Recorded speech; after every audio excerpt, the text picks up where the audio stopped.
जय श्री कृष्णा। अर्जुन और भीष्म का युद्ध तथा भीष्म का मूर्छित होना।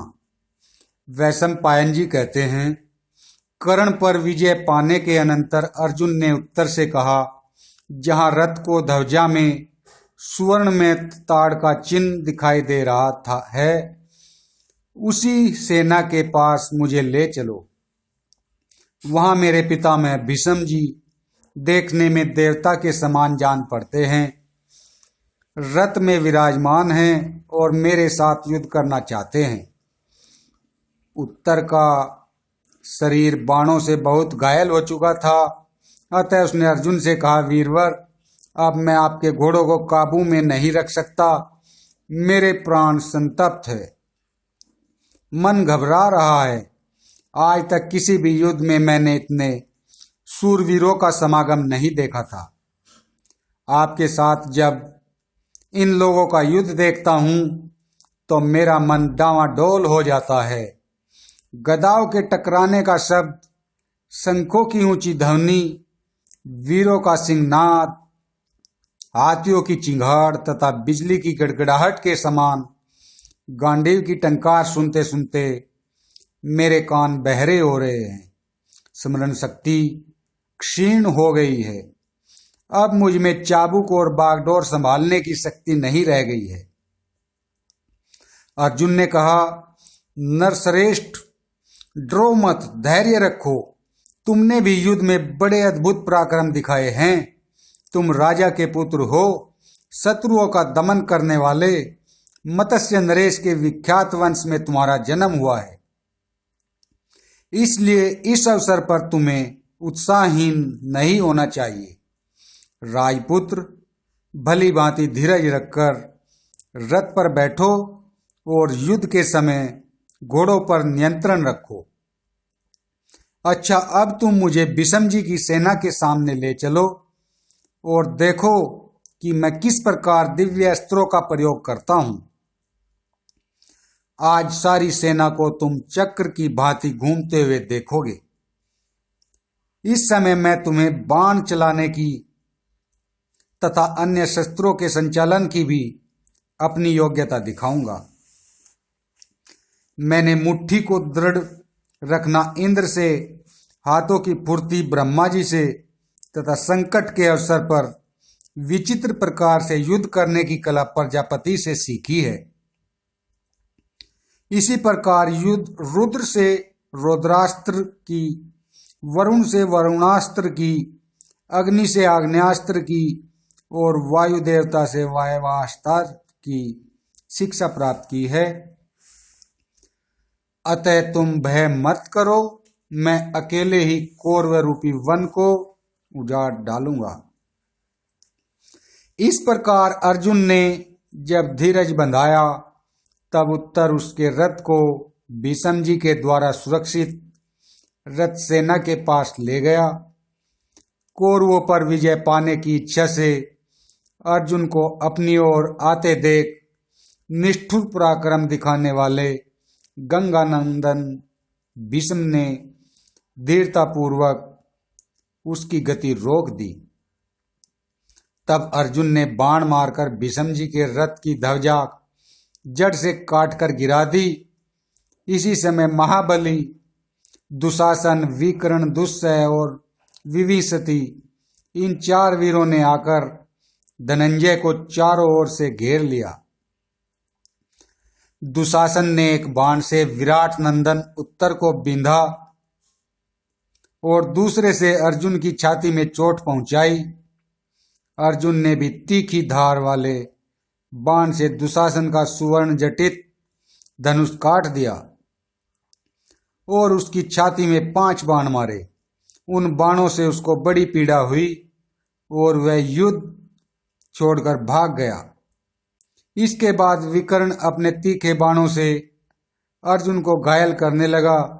तब अर्जुन ने उसके ललाट में एक बाण मारा। उसके लगते ही घायल होकर वह रथ से गिर पड़ा। तदंतर दुस्सह और विभीषति दोनों एक साथ आकर अपने भाई का बदला लेने के लिए अर्जुन पर बाणों की वर्षा करने लगे। अर्जुन तनिक भी विचलित नहीं हुआ। उसने 2 तीखे बाण छोड़कर उन दोनों भाइयों को एक ही साथ बीन दिया और उनके घोड़ों को भी मार डाला।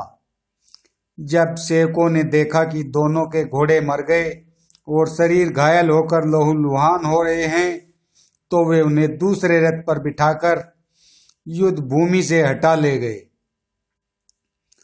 और जिसका निशाना कभी खाली नहीं जाता था, वह महाबली अर्जुन रणभूमि में चारों ओर घूमने लगा। जन्मेजय धनंजय के ऐसे पराक्रम देखकर दुर्योधन, कर्ण, दुशासन, विमिशति, द्रोणाचार्य, अश्वत्थामा तथा महारथी कृपाचार्य अमर से भर गए और उसे मार डालने की इच्छा से अपने दृढ़ धनुषों को ही टंकार करते हुए पुनः चढ़ आए। वहां आकर सब एक साथ अर्जुन पर बाण बरसाने लगे। उनके दिव्यास्त्रों से सब ओर से आच्छन्न हो जाने के कारण उसके शरीर का 2 अंगुल भाग भी ऐसा नहीं बचा था जिस पर बाण न लगे हो। ऐसी अवस्था में अर्जुन ने तनिक हंसकर अपने गांडीव धनुष पर इंद्र अस्त्र का संधान किया और बाणों की झड़ी लगाकर समस्त कौरवों को ढक दिया। वर्षा होते समय जैसे बिजली आकाश में चमककर संपूर्ण दिशाओं और भूमंडल को प्रकाशित करती है, उसी प्रकार गांडीव धनुष से छूटे हुए बाणों द्वारा 10 दिशाएं आच्छन्न हो गई। रणभूमि में खड़े हुए हाथी सवार और रथी सब मूर्छित हो गए। सबका उत्साह ठंडा पड़ गया, किसी को होश न रहा। सारी सेना तितर बितर हो गई। सभी योद्धा जीवन से निराश होकर चारों ओर भागने लगे। यह देखकर शांतुनंदन भीष्म जी ने सुवर्ण जटित धनुष और मरम भेदी बाण लेकर अर्जुन के ऊपर धावा किया। उन्होंने अर्जुन की ध्वजा पर फुफकारते हुए सर्पों के समान 8 बाण मारे।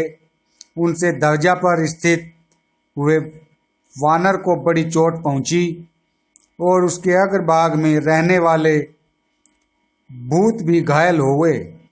तब अर्जुन ने एक बहुत बड़े भाले से भीष्म जी का छत्र काट डाला। कटते ही वह पृथ्वी पर गिर पड़ा। साथ ही उसने उनकी ध्वजा पर भी बाणों से आघात किया और शीघ्रतापूर्वक उनके घोड़ों को, पार्श्व रक्षक को तथा सारथी को भी घायल कर दिया। भीष्म पितामह इस बात को सहन नहीं कर सके। वे अर्जुन पर दिव्यास्त्रों का प्रयोग करने लगे। जवाब में अर्जुन ने भी दिव्यास्त्रों का प्रहार किया। उस समय इन दोनों वीरों में बलि और इंद्र के समान रोमांचकारी संग्राम होने लगा। कौरव प्रशंसा करते हुए कहने लगे, भीष्म जी ने अर्जुन के साथ जो युद्ध ठाना है, यह बड़ा ही दुष्कर कार्य है। अर्जुन बलवान है, तरुण है, रणकुशल और फुर्ती करने वाला है। भला युद्ध में भीष्म और द्रोण के सिवा दूसरा कौन इसके वेग को सह सकता है।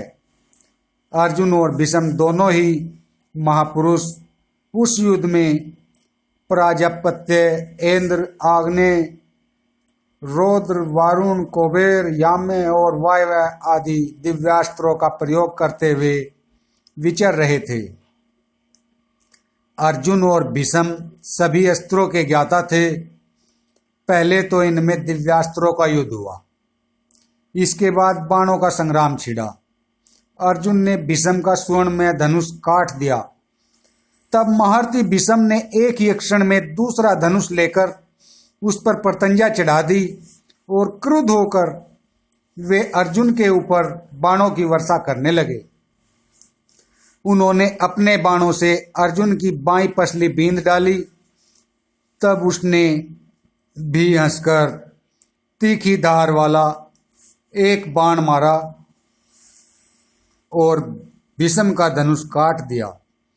उसके बाद 10 बाणों से उनकी छाती बीन डाली। इससे भीष्म जी को बड़ी पीड़ा हुई और वे रथ का कुबर थाम कर देर तक बैठे रहे। भीष्म जी को अचेत जानकर सारथी को अपने कर्तव्य का स्मरण हुआ और वे उनकी रक्षा के लिए उन्हें युद्ध भूमि से बाहर ले गया। बोलो जय श्री कृष्णा।